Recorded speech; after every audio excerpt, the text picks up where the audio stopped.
can the government confirm that the significant costs associated with having Mark Hamill is driven by a value for money criteria linked directly to its results?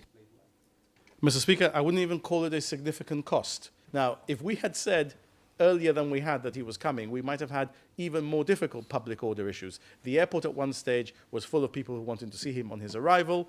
There were people who wouldn't let him out of here. The Rock Hotel was besieged by people at a different time. That's why we didn't announce it earlier than we did, because we were concerned about those issues. But I think that the spread of the message has worked. That's what the marketing was about. This was not an event-led tourist event. In other words, we didn't use the visit as a tourist event to fill hotels.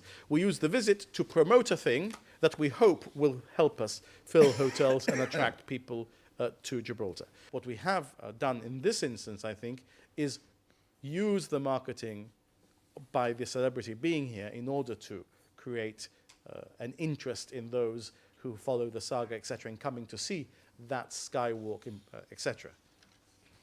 Did Mr. Hamill insist on the non-disclosure of the consideration payable under this contract, or was it the government that insisted on it?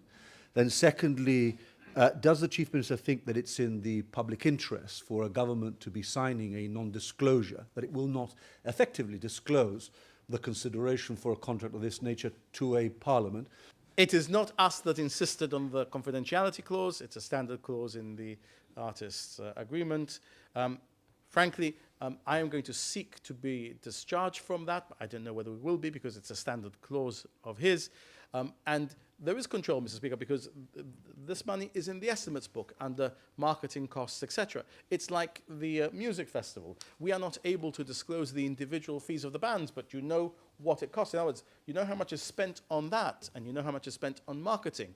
But you just put yourself in a position, Mr. Speaker, if you disclose that you're not going to get best possible value for money. Because if you get a discount, Mr. Speaker, then, and that's published, others will want to pay no more than you've paid. So it is entirely in the public interest of Gibraltar that we respect confidentiality agreements.